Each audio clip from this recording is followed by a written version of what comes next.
अब मुझसे नहीं होगा। अब सिर्फ अंतिम प्रयास करके देखो मेरे भाई। नमस्कार दोस्तों, हम आपके सामने एक और नई कहानी पेश करना चाहते हैं। इस कहानी का टाइटल है आखिरी प्रयास, जिससे आपको सुनकर आपके जीवन में भी कई बदलाव आएंगे। कहानी को बहुत ध्यान से सुनिए। एक समय की बात है, एक राज्य में एक प्रतापी राजा राज्य करता था। एक दिन उसके दरबार में एक विदेशी आगंतुक आया और उसने राजा को एक सुंदर पत्थर उपहार स्वरूप प्रदान किया। राजा वह पत्थर को देख बहुत प्रसन्न हुआ। उसने उस पत्थर से भगवान विष्णु की प्रतिमा का निर्माण कराया, उसे राज्य के मंदिर में स्थापित करने का निर्णय लिया और प्रतिमा निर्माण का कार्य राज्य के महामंत्री को सौंप दिया।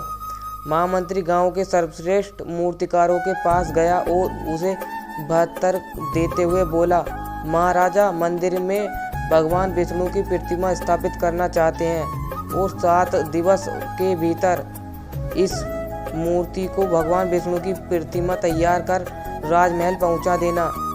इसके लिए तुम 800 स्वर्ण की प्राप्ति की जाएगी। 800 स्वर्ण मुद्राओं की बात सुनकर मूर्तिकार खुश हो गया और महामंत्री के जाने के उपरांत प्रतिमा का निर्माण कार्य प्रारंभ करने के उद्देश्य से अपने औजार निकाल लिए। अपने औजारों में से उसने एक हथौड़ा लिया और पत्थर तोड़ने के लिए उस पर हथौड़े से वार करने लगा। पत्थर जस का तस रहे। मूर्ति ने हथौड़े के कई बार पत्थर पर, किंतु पत्थर नहीं टूटा। 50 बार प्रयास करने के उपरांत मूर्तिकार ने अंतिम बार प्रयास करने के उद्देश्य से हथौड़ा उठाया, किंतु यह सोचकर हथौड़े पर प्रहार करने के पूर्व ही उसने हाथ खींच लिया कि 50 बार करने से पत्थर नहीं टूटा तो अब क्या टूटेगा। यह पत्थर लेकर वापस महामंत्री के पास गया और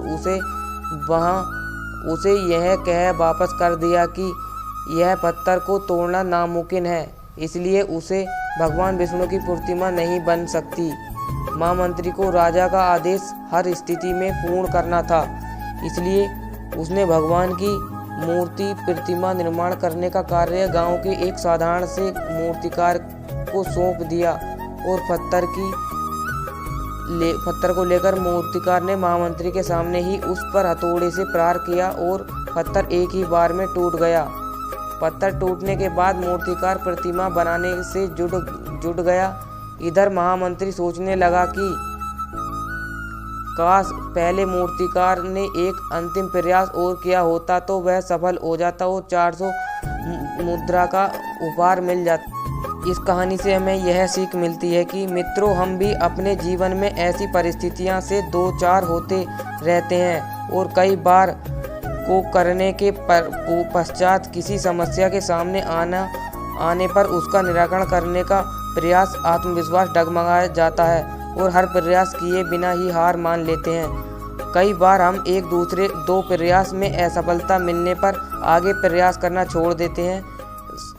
कुछ प्रयास और करने का कार्य पूर्ण हो जाता है, इसी कारण हम बार बार असफलता हो जाते हैं। क्या पता है किसी को प्रयास करने पूर्व हम हाथ खींच ले, वही हमारा अंतिम प्रयास है और उसमें से हमें कामयाबी मिल जाती है। इस कहानी से हमें यही सीख मिलती है कि हमें कितनी बार भी असफल हो जाए, कभी भी हमें अपना प्रयास नहीं छोड़ना है, हमें निरंतर प्रयास करते रहना चाहिए।